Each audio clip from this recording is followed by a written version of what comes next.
Бүгінгі видеода мына бала мынандай таза баладан қалай құбыжыққа айналғанын көрсететін боламын. Және тағы да қызықты қысқа метражды фильмдерді ұсынамын.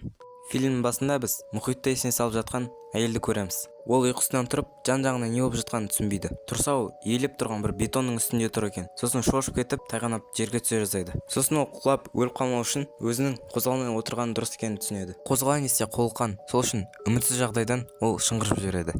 Сабыр сақтап өз-өзін қолына алып, ол қайтадан көтеріліп көруге тырысады. Бірақ жағдай одан сайын ушығып кетеді. Ол өзінің одан сайын қанап кеткен қолына қарап, ар жақтағы бетондағы іздерді көреді. Және алдыңғы адам сол жерден құлап кеткенін біледі. Ол оған қарамастан төбеге шығып бара жатқанда жаңбыр жауғанын сезеді. Және ол тайғанап бара жатқанын сезеді. Сосын мойнындағы моншағын жұлып алып, сонымен ұсталып тұрады. Бірақ ұзаққа бармай, бәрібір астқа құлап түсіп өледі. Менің сэндвичім қайда? Фильмнің басында мынау әже атаға сэндвич әкеліп тұрады. Ал анау шал болса сэндвичін жеп телевизор көріп отырады. Ал әйел болса тоқыма-тоқыр болып тұрады. Бірақ анау шал одан сайын айғайлап сэндвич сұрайды. Әйел амалсыздықтан оған сэндвич жасайды, бірақ май қосып. Әйел сэндвичін шалға әкеп береді. Ал шалға бәрібір жей береді. Сосын әйел қайтадан тоқыма-тоқып отырады. Ал шал болса одан сайын айғайлап сэндвич сұрайды. Әйел әдеттегідей сэндвич жасайды, бірақ мысықтың боғымен. Әйел сол сэндвичті шалға әкеп береді. Ал шалға похуй жей береді. Әйел күдікті түрмен қайтадан тоқыма-тоқуға кетеді.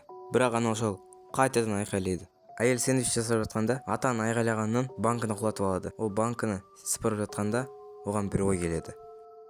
Сэндвичқа шынын қосып жүреді. Сосын сэндвичті қорқан түрмен апарады. Ал шалға не болады деп ойлайсыздар?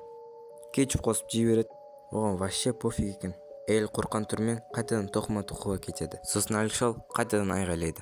Сосын әйел келген кезде сонда әйел бағаннан бері өлген денеге сэндвичтер әкелген. Ал сэндвичтердің бәрін құрттар жеп жатыр. Ал әйел болса шизофрениямен ауырады.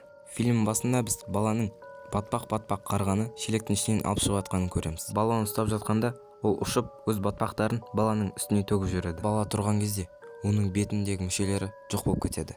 Ол бақырып жылап өз үйіне қарай ұмтылады. Сосын біз бір батпақты байқаймыз. Оны анасымен ұрсып жатқан әкесі байқап қалады. Және ауыл тұрғындары да байқайды.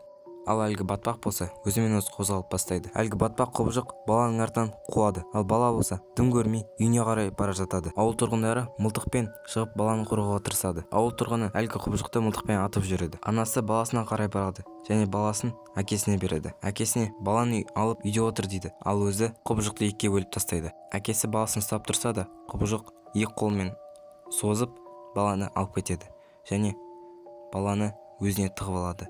Сосын өзі адам тектес болып кетеді. Ол ауыл тұрғындарын мазақтап қашып құдықтың ішіне кіріп кетеді.